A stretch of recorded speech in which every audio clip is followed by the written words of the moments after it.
ন্যায় বিচার, সামাজিক মর্যাদা, মানবিক মর্যাদা, ন্যায় বিচার এবং সাম্যের কথা বলি। সবগুলো প্রতিষ্ঠার পিছনে আমরা অনেক শাসন দেখেছি, কেউ কিন্তু পরিপূর্ণভাবে আমাদের এগুলো উপহার দিতে পারে নাই। এটার বেসিকলি মূল কারণ হলো আমরা মুসলমান। ভাই কেউ কথা না বলবেন, আস্তে আস্তে বিতরণ করেন। আমরা মুসলমান, আমাদের ধর্ম ইসলাম, কথা কয় না। বাংলাদেশে মুসলমানদের সংখ্যা এত বেশি, মাত্র 8% আছে হিন্দু, খ্রিস্টান, বৌদ্ধ, অন্যান্য জাতি। 92% মুসলমান আমরা বাংলাদেশে। বাংলাদেশি আমরা মুসলমান, মুসলিম রাষ্ট্র, আমাদের ধর্ম ইসলাম। কিন্তু আমরা ইসলামটাকে কিছু কিছু জায়গায় গণ্ডিবিধির মধ্যে রেখে দিয়েছি, যেমন নামাজের মধ্যে, রোজার মধ্যে, জিকিরের মধ্যে, দানের মধ্যে, জাকাত দেওয়ার মধ্যে, পর্দার মধ্যে, দাওয়াতের মধ্যে বিভিন্ন জায়গায় ইসলামকে আমরা গণ্ডি করে রেখেছি। যদি জিজ্ঞাসা করি নামাজ পড়েন কি দিয়ে, কোরআন দিয়ে পড়ি, সুন্নাহ দিয়ে পড়ি। রোজা রাখেন কি দিয়ে, কোরআনের নির্দেশ সুন্নাহ অনুযায়ী, কথা কয় না। জাকাত দেন কেন, কোরআনের নির্দেশ আছে, জাকাত আদায় করি। মানুষের উপকার করেন কেন, কোরআন সুন্নাহ আছে। তা কোরআন সুন্নাহ অনুযায়ী আমি টোটাল ইবাদতগুলো করতে পারতেছি, কিন্তু মুসলমানদের সমাজ কিভাবে চলবে, সংবিধান কিভাবে চলবে, রাষ্ট্র কিভাবে চলবে, এই বিষয় বুঝি কোরআনের নির্দেশনা নাই। এইটা আমরা মানতে চাই না, এইটা আমরা মানতে চাই না। বরং এই কোরআন সুন্নাহ প্রতিষ্ঠার জন্য যারা আন্দোলন করে, তারা যদি দাড়ি টুপিওয়ালা হয়, তারা যদি আলেম ওলামা হয়, আর তারা যদি পীর সাহেব হয়, তাহলে তো কোনো কথাই নাই। তখন আমরা এইভাবে মানে তিরস্কার করি যে উনি একজন পীর সাহেব, কেন আবার রাজনীতির জন্য ময়দানে আসছে, ক্ষমতার লোভ কেন লাগছে। আমরা হেলা খেলায় হোক এই কথাটা বলে আমরা উড়িয়ে দিই, অথচ রাজনীতি করার দরকার কিনা আমরা ইতিহাসটাই আমরা জানি না।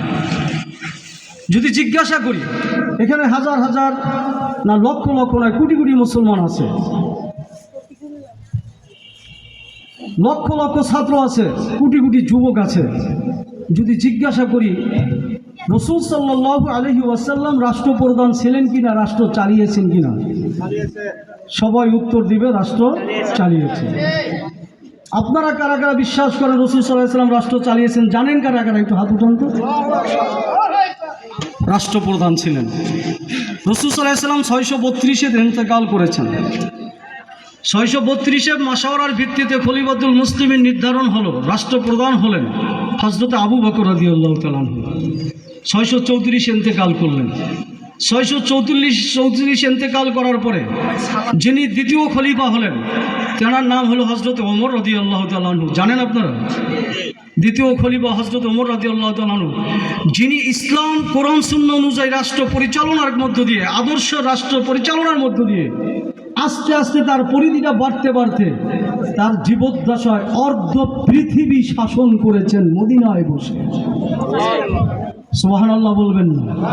আমরা এটা জানি, ওমর রাদিয়াল্লাহু তাআলা অর্ধ পৃথিবী শাসন করেছেন। অর্ধ পৃথিবী শাসন করেনেওয়ালা নেতার নাম ওমর রাদিয়াল্লাহু তাআলা আনহু। তিনি 644 10 বছর রাষ্ট্র চালানোর পর ইন্তেকাল করলেন।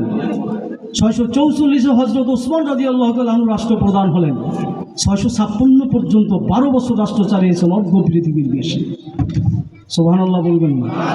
ছোট্ট একটু বাংলাদেশ নয়, এই বাংলাদেশের 200 রাষ্ট্রের উপরে যারা আয়তন, মদিনায় বসে রাষ্ট্র চালিয়েছেন টোটাল পৃথিবী। এখন বিজ্ঞানের যুগ, সোশ্যাল মিডিয়ার যুগ, আইটির যুগ, সব কিছু কম্পিউটারে দেখতে পাওয়া যায়। সেই সময় তো ছিল না, কিন্তু সেই সময় মুসলিম শাসকদের কম্পিউটার ছিল এই কলম, কথা কয় না। তারা দুনিয়ার চক্ষু বন্ধ করে দিলেন, ওই মসজিদে নববীতে বসে হাজার হাজার নয় লক্ষ মাইল দূরে কি হচ্ছে সেটা তারা অনুধাবন করে বিশ্লেষণ করে ফয়সালা দিতে পারতেন। তারা পারতেন, এই যুগে কি পারবে বলার নাই? ওই মানের লোক হলে অবশ্যই পারবে। 656 ইন্তেকাল করার পরে হযরত আলী রাদিয়াল্লাহু তাআলা আনহু 61 পর্যন্ত 5 বছর রাষ্ট্র চালালেন অর্ধ পৃথিবী। এখন আমার প্রশ্ন হলো, এটা সবাই জানি, জান্নাতের 10 জন শুভ সংবাদ প্রাপ্ত সাহাবীর মধ্যে 1 2 3 4 নম্বর সাহাবী, তারা পৃথিবীর অর্ধপৃথিবী শাসন করে যদি তারা ইসলামের ন্যায় নীতির উপরে থাকতে পারেন, এই যুগের ওলামায়ে কেরাম, পীর মাশায়েখ, তাবলীগ ওয়ালা, শর্ষিরা, হুসারি, বাহাদুরপুর, চরমা, ইমাম, খতিবরা, মুসলমান ইমানদাররা কেন রাষ্ট্র চালাতে পারবে না?